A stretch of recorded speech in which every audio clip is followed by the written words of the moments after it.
आनंद जी जिंदाबाद, जिंदाबाद जिंदाबाद, माननीय आकाश आनंद जी जिंदाबाद, जिंदाबाद जिंदाबाद, माननीय आकाश आनंद जी जिंदाबाद। जिंदाबाद। जोरदार तालियों से स्वागत करें सम्मानित साथियों, माननीय आकाश आनंद जी का, राष्ट्रीय नेशनल कोऑर्डिनेटर माननीय आकाश आनंद जी का। बहुजन समाज पार्टी जिंदाबाद, जिंदाबाद जिंदाबाद, बहन कुमारी मायावती जिंदाबाद, जिंदाबाद जिंदाबाद, बहुजन समाज पार्टी जिंदाबाद, जिंदाबाद जिंदाबाद, बहन कुमारी मायावती जिंदाबाद, जिंदाबाद जिंदाबाद, बहन कुमारी मायावती जिंदाबाद, जिंदाबाद जिंदाबाद, माननीय आकाश आनंद जी जिंदाबाद, जिंदाबाद जिंदाबाद, माननीय आकाश आनंद जी जिंदाबाद, जिंदाबाद जिंदाबाद, बहुजन समाज पार्टी जिंदाबाद। जिंदाबाद जिंदाबाद। बाबा साहेब अमर रहे, अमर रहे, अमर रहे, बाबा साहेब अमर रहे। अमर रहे, अमर रहे। बहुत बहुत शुक्रिया साथियों। कार्यक्रम की अग्रिम कार्यवाही के लिए मैं अनुरोध करूंगा श्री रणविजय जी से कि वो आए और कार्यक्रम का संचालन करें। श्री रणविजय सिंह जी, डॉक्टर रणविजय सिंह जी।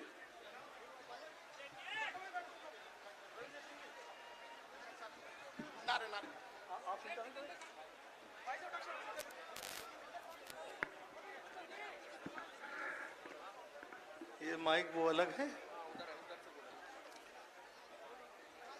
मैं सबसे पहले भारत के संविधान को बनाने वाले बाबा साहब बी आर अम्बेडकर साहब, बाम सेब DS4 बहुजन समाज पार्टी के संस्थापक मानवर श्री काशीराम साहब को श्रद्धा सुमन अर्पित करते हुए आज एक दिवसीय कार्यकर्ता सम्मेलन में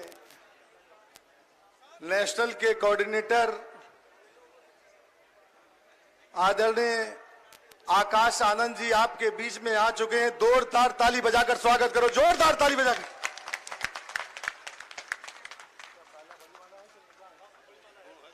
अब मैं आकाश आनंद जी से निवेदन करता हूं कि हमारे महापुरुष डॉक्टर भीमराव अंबेडकर साहब, बाबा साहब व मानवर काशीराम साहब पे पुष्प अर्पित करने का कष्ट करें।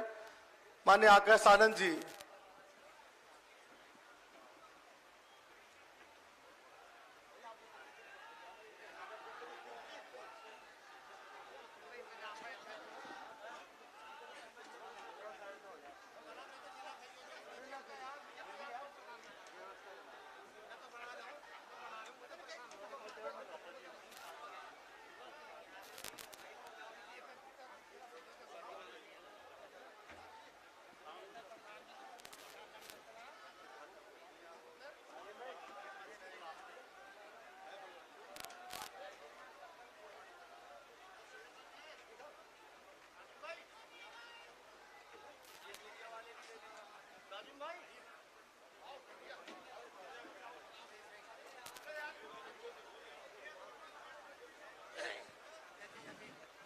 Hello hello.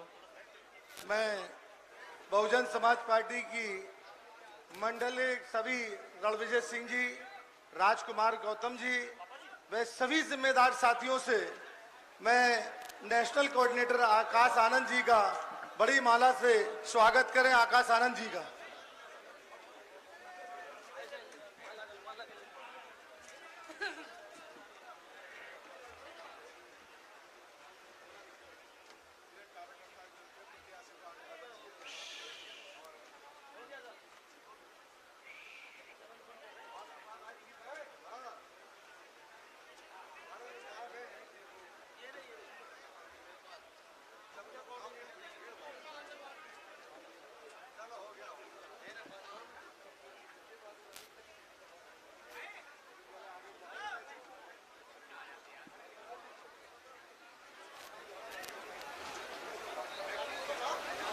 जरा ये साउंड तेज करो। हेलो, तेज करो, तेज। हेलो हेलो, ये कम है। Hello hello hello hello hello hello hello hello. हम आप लोग चाहते हो कि आकाश आनंद जी का जोरदार जो स्वागत हुआ उसके लिए एक बार ताली और नहीं बजना चाहिए। अब मैं आप दूसरी कड़ी में जो हम लोग एक पश्चिमी यूपी की तरफ के साथ साथ नगीना लोकसभा से मैं उनका स्वागत करता हूं और स्वागत के साथ साथ सप्रेम भेंट जो हमारी है, जो हमारी बहुजन समाज पार्टी का चिन्ह है हाथी, मैं राजकुमार गौतम जी, विरल विजय सिंह जी और हमारे धनीराम कीरतपुर जी, और स्वागत करने में कड़ी में जो लोकसभा के दोनों हमारे कैंडिडेट हैं, बिजनौर से हमारे विजेंद्र सिंह जी और आर के मेनवाल जी, ये हमारे बीच में, उनको विजेंद्र सिंह जी को, विजेंद्र सिंह जी स्वागत कर रहे हैं। जोरदार ताली बजाकर स्वागत करो। बहुजन समाज पार्टी जिंदाबाद, बहुजन समाज पार्टी जिंदाबाद।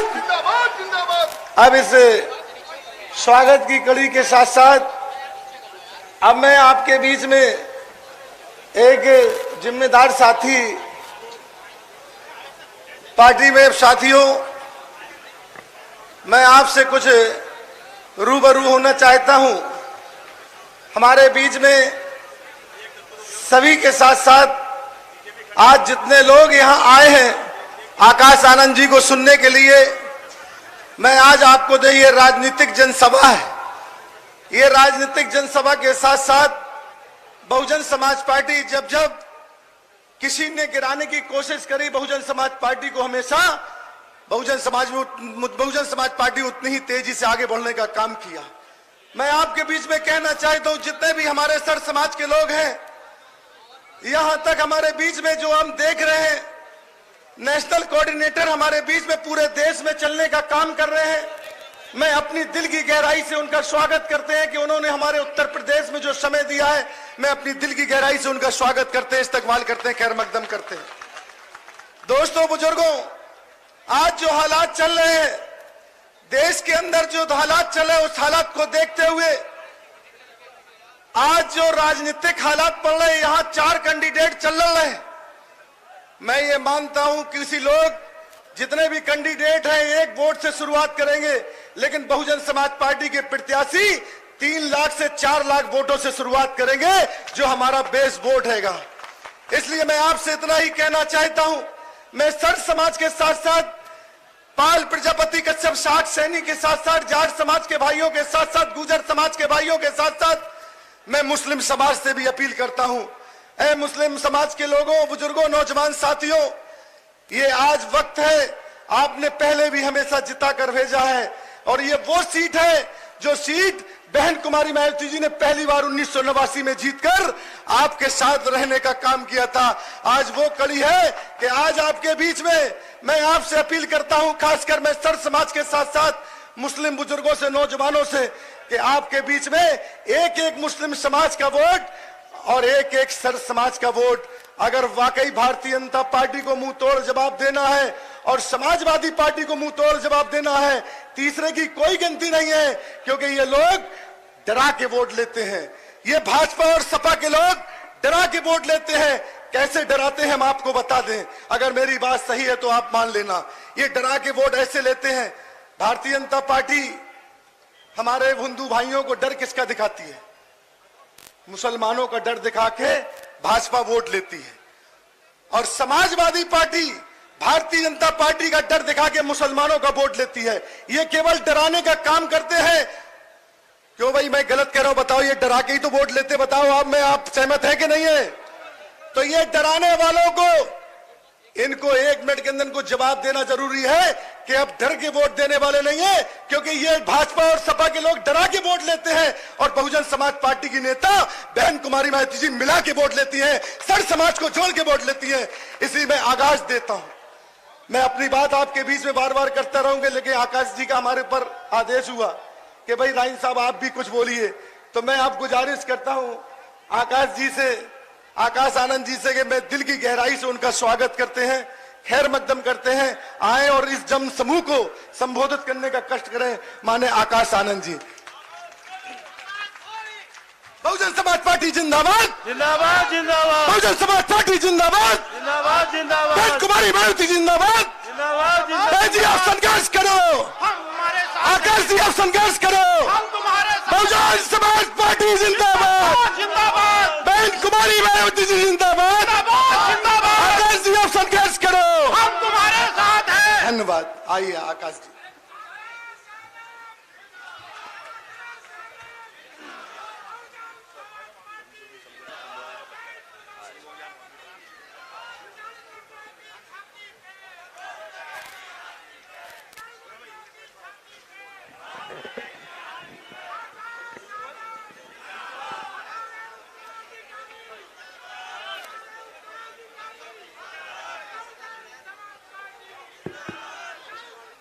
जय भीम।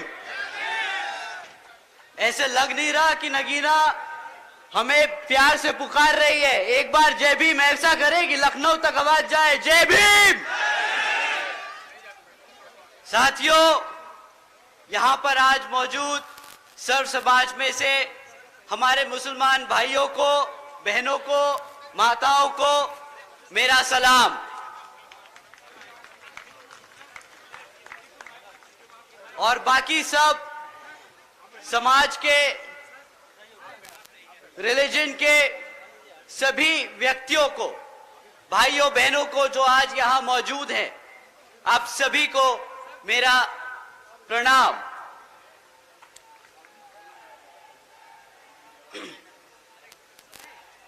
मेरे सभी माताएं, बहनें, बड़े बुजुर्ग जो आज यहां इतनी बड़ी संख्या में मौजूद हुए हैं, आप सभी का मैं तहे दिल से धन्यवाद व शुक्रिया अदा करना चाहता हूं।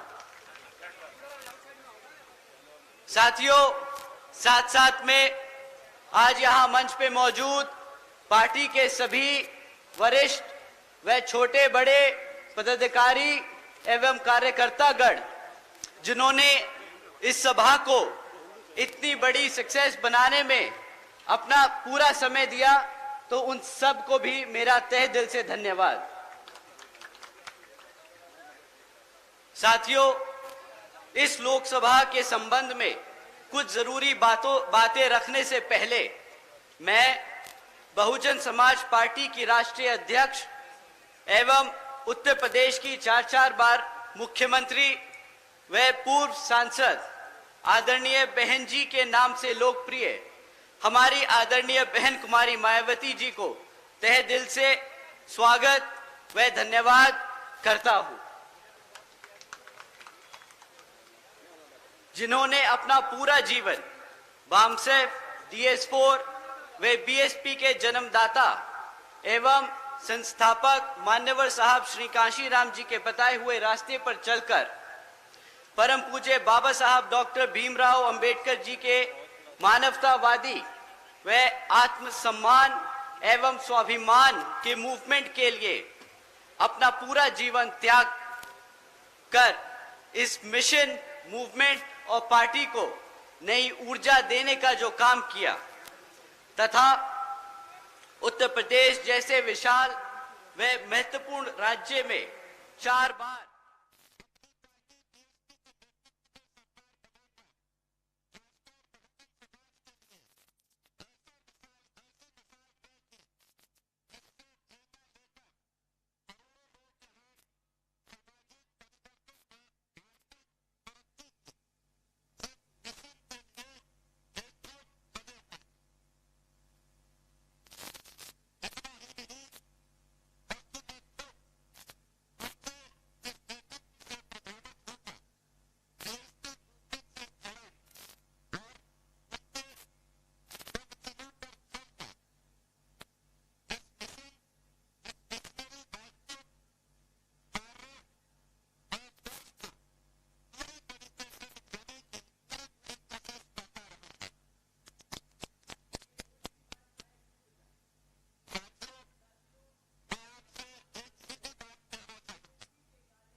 और महसूस किया है कि हमारे भोले भाले कार्यकर्ता को ये अफवाह फैलाते हैं, उनके बीच में ये अफवाह फैलाते हैं कि जी हाथी इसलिए नहीं चल पा रहा पिछले कुछ सालों से क्योंकि वो किताब के बोझ से दब चुका है। साथियों, ये किताब का बोझ का जो आरोप हमारे कार्यकर्ताओं के बीच में, ये अफवाह जो हमारे कार्यकर्ताओं के बीच में फैलाई जा रही है, इसको आज मैं सीधे हाथ आप लोगों के बीच में रख के इसको क्लियर करना चाहता हूं। साथियों, पिछले कुछ हफ्तों से इलेक्टोरल बॉन्ड्स के बारे में न्यूज चल रही है। क्या आप लोगों ने इलेक्टोरल बॉन्ड्स के बारे में खबर सुनी? आप लोगों ने खबर सुनी? अगर जिसने नहीं सुनी, आज मैं कुछ इंपॉर्टेंट पॉइंट्स उसके बारे में आपके सामने रखता हूं। ये हमारे किताब के जो अफवाह फैलाने वाले विपक्षी लोग हैं उनके लिए। साथियों, पिछले 6 साल में 25 राजनीतिक दलों ने तकरीबन 16,500 करोड़ रुपए बड़े बड़े धरना सेठों की कंपनियों से इलेक्टोरल बॉन्ड यानी चंदे के रूप में लिया। साथियों, इन 25 राजनीतिक दलों में बीजेपी से लेकर समाजवादी पार्टी तक सबका नाम है, सिवाय एक के। क्या आप जानते हैं किस पार्टी का नाम इलेक्टोरल बॉन्ड्स के चिट्ठे में नहीं आया? साथियों, आपकी बीएसपी सही कहा। एक बार जोर से बोलिए कि कार्यकर्ता यहां पर अपने तन मन और धन से इस पार्टी को चलाता है, ना कि किसी धरना सेठ के पैसों से। बीएसपी केवल यहां उत्तर प्रदेश में ही नहीं बल्कि पूरे देश में बड़े बड़े पूंजीपतियों व धरना सेठों के धन बल से नहीं बल्कि अपने समर्थकों, कार्यकर्ताओं के तन मन धन से हमेशा से अपने चुनाव लड़ते आई है और आगे भी अपने कार्यकर्ताओं के समर्थनों के धन से ही अपना चुनाव लड़ती आएगी। साथियों, इन पूंजीवादी पार्टियों के हथकंडे जो किस तरह से हमारी पार्टी को तोड़ने के लिए लगाए गए हैं, इस पे हम आगे जाके थोड़ा सा और बात करेंगे। परंतु अब लोकसभा आम चुनाव में ये पार्टियां फिर आपके बीच में आके आपसे झूठे मूठे वादे करेंगी। झूठे मूठे क्या, मीठे मीठे वादे करेंगी। आपको बताएंगी कि किस तरह वो आपके लिए सीटें आरक्षित करेंगी, किस तरह आपको मुफ्त में राशन देगी। परंतु इस बारी पहले आप उनसे पूछिएगा कि भाई जब पिछले 10 साल से तुम सत्ता में आसीन हो तो उसका जरा रिपोर्ट कार्ड हमें दे दो, उसके बाद हम तुम्हें बताएंगे कि वोट देना है कि नहीं। और इस बारी मैं कुछ मुद्दे आपके बीच में छोड़ के जा रहा हूं जो आप उनसे पूछ सकते हैं। साथियों, पिछले 10 साल से भाजपा केंद्र की सरकार में आसीन है और उनसे आप सिर्फ 3 मुद्दों पे बात कीजिएगा कि भाई तुमने हमारे बच्चों की शिक्षा के लिए क्या किया, उन्होंने हमारे युवा साथियों के रोजगार के लिए क्या किया और हमारे बड़े बुजुर्गों की सुरक्षा के लिए क्या किया। साथियों, मैं ये कुछ पॉइंट्स आप पे छोड़ के जा रहा हूं जो आप उनसे जरूर सवाल कीजिएगा। साथियों, शिक्षा के मामले में बीजेपी की सरकार के नाम क्या क्रेडिट आता है? हर दूसरे तीसरे महीने पेपर लीक की खबरें आती हैं। ये है इनकी शिक्षा। पिछले ही कुछ महीनों में उत्तर प्रदेश में भाजपा की सरकार में कुछ पुलिस कांस्टेबल की पोस्ट के लिए एक एंट्रेंस एग्जाम रखा। करीब 60,000 बच्चों ने, हमारे युवा साथियों ने उसके लिए अप्लाई किया, इस उम्मीद से कि उनका विचारों का सिलेक्शन हो जाएगा, कि वो भी अपने घर में अपने माँ बापों के लिए एक मजबूत पिलर की तरह खड़े होंगे, उन्हें फाइनेंशियली सपोर्ट करेंगे। परंतु क्या होता है, कुछ दिनों बाद पता चलता है कि जी पेपर लीक हो गया और वो पेपर रद्द कर दिया गया, ना वो पोस्ट कभी भरी गई। साथियों, आज बीजेपी की सरकार के दौरान पिछले 10 साल से पढ़ाई शिक्षा के मामले में इतना दर गिर चुका है कि आज अगर आप 8वीं कक्षा के बच्चे से पूछे कि भाई तुम प्लस माइनस डिवीजन मल्टीप्लिकेशन कर सकते हो क्या, सरकार का सर्वे है, साथियों सरकार का सर्वे है कि आज भी 8वीं कक्षा के बच्चे, आधे बच्चे ये प्लस माइनस तक नहीं कर सकते। किस बात की शिक्षा दी है उन्होंने पिछले 10 साल में? साथियों, अगर आप बोलते हैं कि इंडिया को आप वर्ल्ड में सबसे बड़ी इकोनॉमी बनाने जा रहे हैं, तो उसकी सबसे बेस फाउंडेशन एजुकेशन होती है, हमारी शिक्षा होती है। और आप अगर भारत से अमेरिका में काम लोगे, अगर आप भारत से चाइना में काम लोगे, अगर आप भारत से यूरोप से काम लोगे, तो आपकी बेसिक एजुकेशन क्या है कि आपको अंग्रेजी बोलनी आनी चाहिए? भाई आप उनसे हिंदी में तो बात नहीं करेंगे ना, आपके बच्चे अंग्रेजी में ही उनसे बात कर पाएंगे। परंतु भाजपा की पिछले 10 साल की सरकार में शिक्षा का इतना बुरा हाल हो चुका है कि आज हमारे बच्चे अंग्रेजी का एक सेंटेंस नहीं बोल पाते। और ये मैं अपने मन से नहीं, सरकार के सर्वे और डेटा रिकॉर्ड से बोल रहा हूं। तो पूछिए भाजपा की सरकार से कि ना तुम पेपर पूरे करा पाए, ना तुम हमारे बच्चों को प्लस माइनस सिखा पाए, ना तुम उन्हें इंग्लिश बोलना सिखा पाए, तो किस बात की तुमने हमारे बच्चों को शिक्षा दी? उन्होंने आपके साथ, आपके भविष्य के साथ खिलवाड़ किया है साथियों। ये बात शिक्षा के साथ साथ आपके भविष्य का है। तो आप एक बार जरूर उनसे पूछिएगा कि भाई साहब, पिछले 10 साल में आप ना ही साका खाली सेंटर में नहीं, यहां उत्तर प्रदेश की राज्य सरकार में भी आसीन है और आपके हालात कहीं पे भी सुधरे नहीं। तो इस बारी किस मुंह और हक से आप हमसे वोट मांगने आए हैं? साथियों, वैसे तो केंद्र की सरकार डिजिटल इंडिया के नाम पे बहुत ढिंडोरा पीटती है, जहां जाती है वहां बताती है कि डिजिटल इंडिया ये, डिजिटल इंडिया वो, भारत यहां जा रहा है, भारत वहां जा रहा है। पर हकीकत तो ये है साथियों कि आज 65% से ज्यादा स्कूलों में आज एक कंप्यूटर तक नहीं है। आप बोलते हैं कि हम डिजिटल इंडिया बनाएंगे, हम बच्चों को एआई के बारे में सिखाएंगे, हम उन्हें सॉफ्टवेयर डेवलपर्स बनाएंगे। कैसे बनाएंगे? आप सरकारी स्कूलों में एक कंप्यूटर नहीं दे सकते। 35% से ज्यादा, 35% से कम स्कूलों में आज भी इंटरनेट कनेक्शन नहीं है। साथियों, ये जो आपको एक दुनिया में वर्ल्ड इकोनॉमी का सपना दिखाते हैं, वो सिर्फ और सिर्फ झूठे वादे हैं। वे पिछले 25 सालों से झूठा वादा दिखाते आए हैं, पहले गुजरात में और अब पूरे भारत में। और आज इसका नुकसान आप लोग नहीं, आपके भविष्य में बच्चे पे चुकाएंगे। साथियों, समय आ गया है उनसे सही सवाल करने का और सही जगह वोट डालने का। साथियों, जो बच्चे किसी तरह ग्रेजुएशन तक पहुंच गए, क्योंकि सरकारी स्कूल से निकल के पढ़ने में तो बहुत तकलीफ, कोई बच्चा अगर प्राइवेट स्कूल से निकल जाए, ग्रेजुएशन कर ले, पीएचडी कर ले, तो उसके लिए अब रोजगार के मौके नहीं। कैसे नहीं? साथियों, बीजेपी की सरकार के दौरान आज 3 में से 1 ग्रेजुएट बेरोजगार घूम रहा है। ये जो बोलते हैं कि भाई हम हर साल 2 करोड़ नौकरी देंगे, 2014 में बहुत बड़ा वादा लेके आए थे, सबने इसी नाम पे वोट दिया था कि हमारे बच्चों की नौकरी लग जाएगी। आज 3 में से 1 बच्चा बेरोजगार घूम रहा। साथियों, बेरोजगारी का इतना बुरा हाल है कि पिछले कुछ दिनों में ऐसी खबरें सामने आई हैं जो आप सुन के हैरान होंगे। मैं एक हेडलाइन आपके सामने पढ़ता हूं।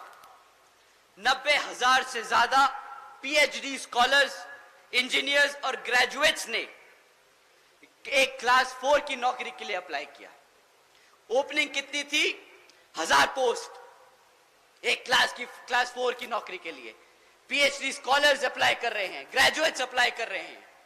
ये है पिछले 10 साल में भाजपा सरकार का एजुकेशन, एम्प्लॉयमेंट पे रिकॉर्ड।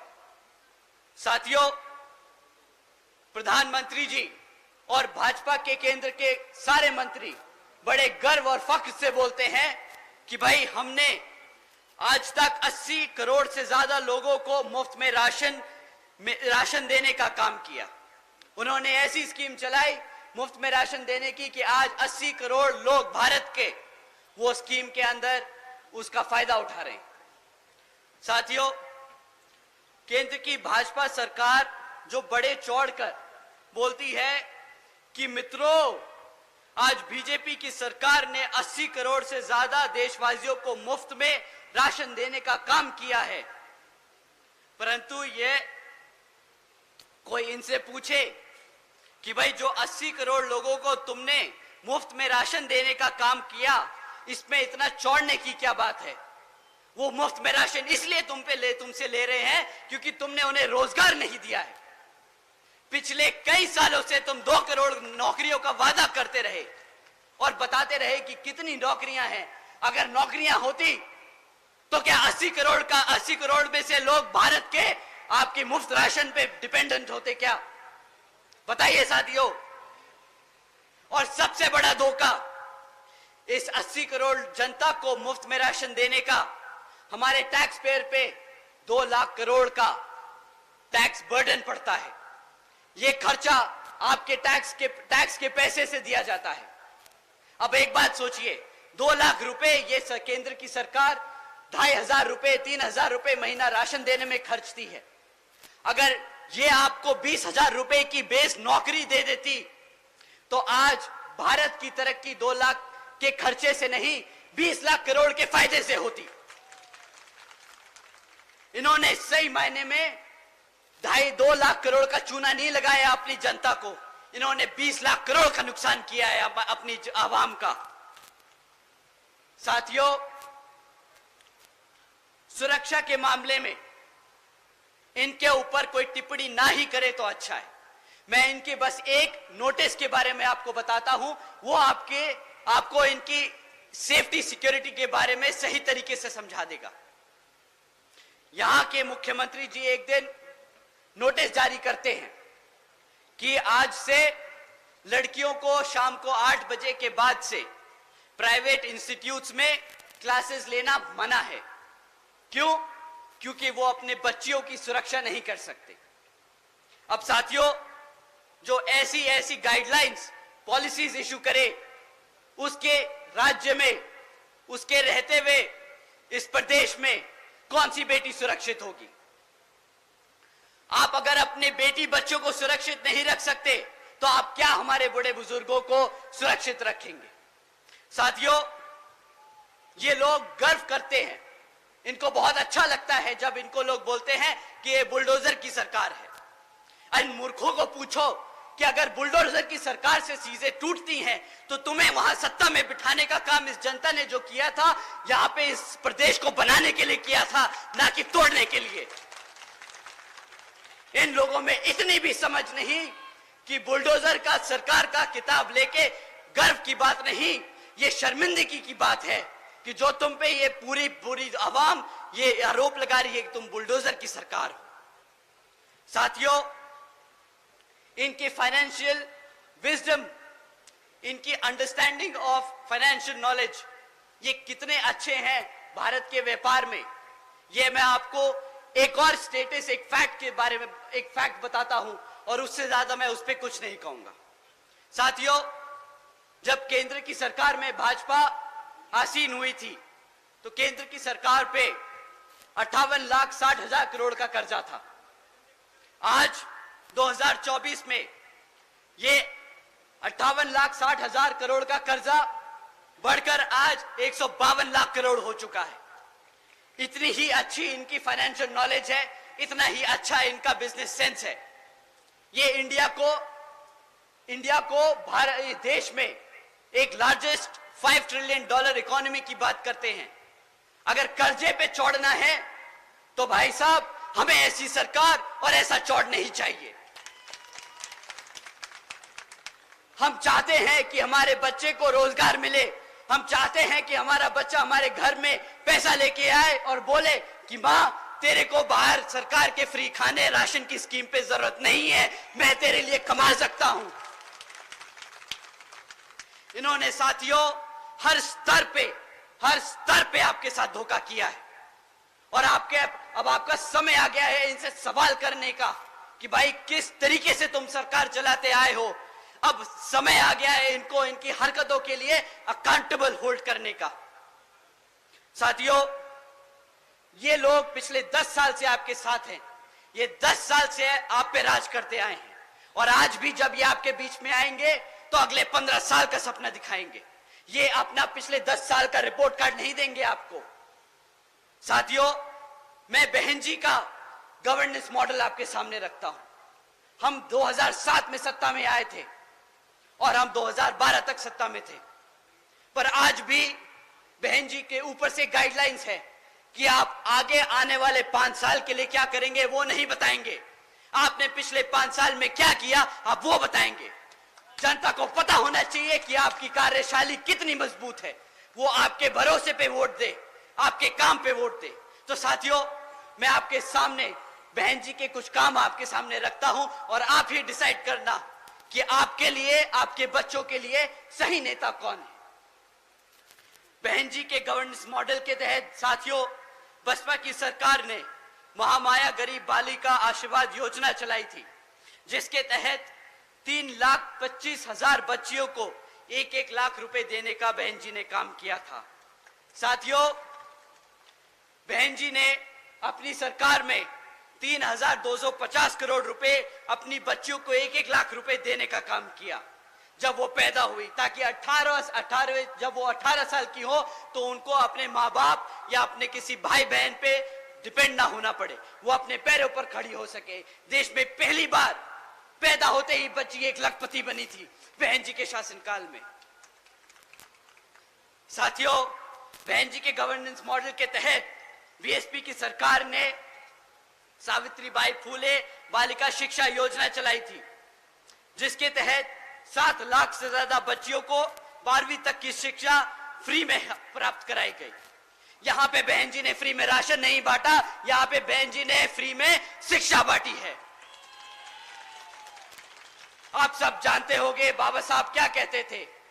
बाबा साहब कहते थे, अगर कोई शिक्षा प्राप्त कर ले, शिक्षा क्या होती है? शिक्षा शेरनी का दूध होता है, जो एक बार पी ले तो सिर्फ दहाड़ता है और दहाड़ता ही रहता है। बहन जी ने अपने प्रदेश में हर एक बच्ची को एक शेरनी बनाने का काम किया। साथियों, इस स्कीम के दौरान बहन जी ने अपनी बच्चियों के लिए 600 करोड़ रुपए खर्चे थे। हमने कभी इधर उधर पैसा नहीं उड़ाया। बहन जी ने हमेशा बहुत टारगेटेड, बहुत सटीक तरीके से सही जगह वो पैसे का इस्तेमाल किया, ताकि आने वाली जनरेशन किसी के सामने हाथ ना फैलाए। साथियों, बहन जी मॉडल ऑफ गवर्नेंस के तहत बसपा की सरकार में प्रदेश में कई व्यवसायिक technical institutions, engineering colleges, polytechnic एवं इंडस्ट्रियल ट्रेनिंग इंस्टीट्यूट्स एवं अन्य पिछड़े वर्गों के लिए इन सभी कॉलेजेस, इंस्टीट्यूट्स और एजुकेशन सेंटर्स में 27% सीटों की आरक्षण तय की। साथ ही साथ इसमें पहली बार सरकारी कॉलेजेस में पिछड़े वर्ग के लिए 27% आरक्षण हॉस्टल्स में तय किया। साथियों, बहन जी ने हर वर्ग का ध्यान रखा। वो चाहती थी कि हर बच्चा पढ़े, हर समाज, हर वर्ग का बच्चा पढ़े। किसी के लिए पढ़ाई के लिए पैसा एक मुश्किल ना बन पाए। यहाँ पे पिछले 10 साल से कांग्रेस, बीजेपी की सरकारें चलती आ रही हैं विभिन्न प्रदेशों में, और सत्ता में केंद्र में भाजपा की सरकार। क्या आप उनसे पूछिए कि भाई तुम फ्री की राशन की बात करते हो, कितने कॉलेजेस बनवाए तुमने, कितने कॉलेजेस चल रहे हैं, कितने बच्चों को तुमने पढ़ाया? सवाल आपके भविष्य का है साथियों। आपके आज वोट डालने से आपके बच्चों का भविष्य बदलेगा। आप लोगों ने अपना जीवन जी लिया है, आज आपके बच्चों के लिए आपको लड़ना होगा। साथियों, बहन जी के मॉडल ऑफ गवर्नेंस के तहत बसपा की सरकार ने सरकारी नौकरियों के साथ साथ देश में पहली बार सरकारी ठेकों में भी आरक्षण की व्यवस्था तय की। हमारे लोग, पिछड़े वर्ग के लोग, बहुजन लोग खाली सरकारी नौकरियों में आगे नहीं बढ़ेंगे, वो प्राइवेट सेक्टर में भी आगे बढ़ेंगे। वो अपने पैरों पर बिजनेस खड़ा कर खड़े होंगे। साथियों, वो अपने आप को नौकरी मांगने नहीं, नौकरी देने लायक बनेंगे। बहन जी ने हमेशा से आप सबके लिए हमेशा आगे के लिए सोच के काम किया। साथियों, बहन जी के मॉडल ऑफ गवर्नेंस के तहत बसपा की सरकार ने कृषि व संबंधित कार्यों में सबसे पहले मिनिमम वेजेस को 55 रुपए से बढ़ाकर 100 रुपए प्रतिदिन किया। साथियों, साथ ही साथ अन्य पिछड़े वर्गों के लोगों की क्रीमी लेयर की वार्षिक आय 3 लाख रुपए से बढ़ाकर 5 लाख रुपए कर दी, ताकि उन सभी लोगों को फाइनेंशियली लाभ हो सके। साथ ही साथ बहन जी के मॉडल ऑफ गवर्नेंस के तहत बसपा की सरकार में 90,000 से अधिक शिक्षकों को सरकारी नौकरी दी गई, 1 लाख से अधिक सफाई कर्मचारियों को सरकारी नौकरी दी गई, 2 लाख से अधिक जवानों को पुलिस फोर्स में भर्ती किया गया। और साथियों, अपने 5.5 साल के शासनकाल में 6 लाख से अधिक अपर कास्ट समाज के सभी कमजोर लोगों को विभिन्न सरकारी नौकरियों पे, पदों पे नियुक्त किया गया। और साथियों, आप जानकर हैरान होंगे, ये सारे काम बहन जी ने तब किए जब पूरी दुनिया आर्थिक मंदी के दौर से गुजर रही थी। इसे कहते हैं फाइनेंशियल इंस्टीट्यूशन, फाइनेंशियल नॉलेज की एक सेंसिबल तरीके से गवर्नमेंट रन करना। साथियों, बहन जी ने कभी सरकारी खर्चे से अपनी सरकारी नीतियों को चमकाने का काम नहीं किया। जो आप सब जानते हैं, भाजपा बखूबी जानती है। 100 करोड़ सैंक्शन करेगी पॉलिसी के लिए, उसमें से 75 करोड़ रुपए उसको एडवर्टाइज करने के लिए खर्च देगी। बहन जी ने कभी ऐसे काम नहीं किए। उन्होंने आपके टैक्स के कमाए हुए पैसे को बखूबी समझा कि वो कितनी मेहनत से कमाया जाता है, और सब जगह वो बांटने का काम किया, क्योंकि वो हमेशा से चाहती हैं कि बाबा साहब और मान्यवर साहब श्री काशीराम जी के सपनों को वो इस प्रदेश में नहीं बल्कि पूरे देश में लागू करके उनके सपने को पूरा कर सके।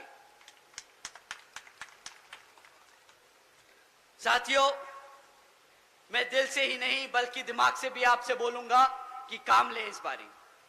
दिल से आदमी भावुक होके बोलता है, भावुक होके एक्शन लेता है। कभी लगता है कि यार मेरे समाज के, मेरे परिवार के, मेरे दोस्त यार के यहाँ घटना हुई तो मैं भी उसके साथ जाके खड़ा हो जाऊं, मैं भी आंदोलन करूं, मैं भी पुलिस से झगड़ूं, मैं भी एसपी और डीएम से लड़ूं कि उसको न्याय मिलना चाहिए। साथियों, ये भी तरीका होता है, बट ये कभी बीएसपी का तरीका नहीं रहा। कभी भी बीएसपी के लोग सड़क पे उतरकर किसी से लड़ाई झगड़ा नहीं करे। हमारे लोगों ने हमेशा सूझबूझ और दिमाग से काम लिया। बहन जी ने हमेशा समझाया कि साथियों, सड़क पे उतरकर झगड़ा कर आपको आपके लोगों के लिए न्याय नहीं मिलेगा। आपको अपने समाज के लोगों के बारे में और अपने समाज को जागरूक करके वोट डाल के अपने लोगों को तख्ता में बिठाकर उन लोगों के लिए न्याय मिलेगा। साथियों, पिछले कुछ सालों से आप लोगों के बीच में इन विरोधी पार्टियों ने किस्म किस्म के लोग छोड़ रखे। अब नाम लेके उनको बताना क्या, उनको हवा देने की कोई जरूरत नहीं, पर वो आप लोगों को कुछ इस तरीके से भटका रहे हैं, वो मैं काम आपके सामने रख देता हूं और आपको बोलता हूं कि आपसे विनती करता हूं कि उनके चक्करों में ना पड़े, क्योंकि एक बार आप उनके चक्करों में फंस गए तो फिर वहां से निकालना बहुत मुश्किल होगा। साथियों, ये आदमी अपने आप को मसीहा बताता है। ये आदमी कहता है कि मैं सड़क पे उतरूंगा अपने समाज के लिए, आंदोलन करता है, झगड़ता है, लड़ता है, हमारे युवा साथियों को लेके पहुंच जाता है। फिर क्या होता है, हमारे युवा साथियों पे मुकदमे होते हैं, और जैसे ही मुकदमे होते हैं वे बेचारे ढूंढते फिरते हैं कि भाई साहब हमें बचाओ। वो आदमी फिर यहां से छोड़ के दूसरी जगह भाग जाता है, वहां पे आंदोलन करता है, और इस कारवां में हमारे सभी युवा साथियों पे मुकदमे दर्ज कराता जा रहा है। अगर आप पे एक बार मुकदमा दर्ज हो गया साथियों, तो सरकारी नौकरी मिलने में मुश्किल हो जाएगी, रोजगार मिलने में मुश्किल होगा। ये आपको आज गरम खून नहीं दिखा के, इमोशनल करके आपको सड़कों पे ले जा रहा है और बाद में फंसा रहा है। साथियों, सड़क पे लड़कर आपको वोट, आपको आपकी ताकत, आपको सत्ता में आने का मौका नहीं मिलेगा। आपको अपने समाज को जागरूक करके, अपनी पार्टी को मजबूत करके उसको सत्ता में लाकर न्याय और रोजगार मिलेगा। साथियों, ऐसे नहीं मिलता रोजगार, ऐसे नहीं मिलता न्याय।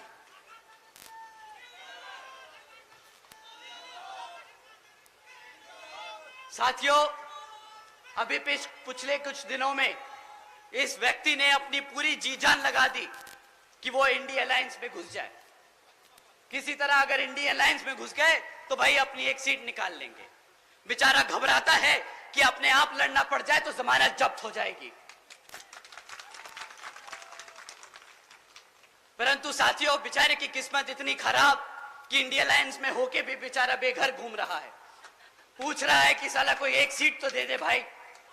अब अपनी खुद की पार्टी से लड़ना पड़ रहा है। भाई साहब, आजकल जीतने के लिए क्या क्या नहीं कह रहे कि भाई बसपा का प्रत्याशी बहुत कमजोर है, वो लड़ नहीं पाएगा। हमारे प्रत्याशी जी से मैं एक बार रिक्वेस्ट करूंगा कि जरा सामने आए। आइए आप सर। अब बताइए साथियों, अगर हमारे प्रत्याशी आपको कमजोर लग रहे हैं, अगर आपको हमारे प्रत्याशी किसी भी तौर तरीके से लग रहे हैं कि वो आपके बीच में खड़े होकर आपके हकों के लिए नहीं लड़ सकते, तो साथियों आप यहां पे अपने हाथ ना उठाएं। परंतु अगर आपको लगता है कि हमारे प्रत्याशी उतने ही मजबूत है जितना हमारा कैडर, उतने ही मजबूत है जितने हमारे कार्यकर्ता, तो आप सब अपने हाथ उठाएं और बताएं कि यहाँ पे सामने वाले की जमानत जब्त होने वाली है और यही प्रत्याशी उसको वो मुंहतोड़ जवाब देने वाले हैं।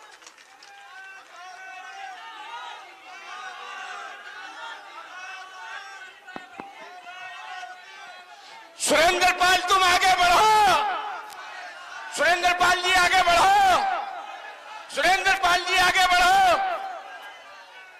साथियों, वो ऐसी ऐसी बेतुकी बातें करता है कि अब उसकी और बातें करेंगे तो हमारी बेइज्जती हो जाएगी। तो अब हम इससे आगे बढ़ते हैं। साथियों, जैसा कि आप जानते हैं कि अब लोकसभा आम चुनाव हो रहे हैं, तो ये किसी भी तरीके के हथकंडे अपनाएंगे, झूठी अफवाह फैलाएंगे। ये बेचारे नीला पटका पहन के आएंगे। अगर उनका नीला पटका फेल हो जाए तो पार्टी का नाम भी बदल लेंगे, हमारे संस्थापक का नाम रख लेंगे। परंतु आपको इनकी बातों में नहीं आना है। ये उतने ही बेकार हैं जितनी कांग्रेस और बीजेपी, जितनी सपा और आरजेडी। साथियों, आपको इन सब से बच के और संभल के रहना है। ये बहुत जरूरी है कि आप लोग अपने पार्टी के मूवमेंट को मजबूत करते चले और लोगों में आपके कार्यकर्ता आपके प्रत्याशी के बारे में सही बातें आगे रखते रहें और सबको बताते रहें कि आपको इस बारी हाथी के सामने वाला बटन दबाकर यहां पर बहन जी के हाथ मजबूत करने का काम करना होगा। साथियों, आगे की 3 लाइनें मैं वो बोल रहा हूं जो बहन जी ने मुझसे बोला लिखा बोलने को। साथियों, ये मैं बहन जी के शब्द आपसे दोहरा रहा हूं।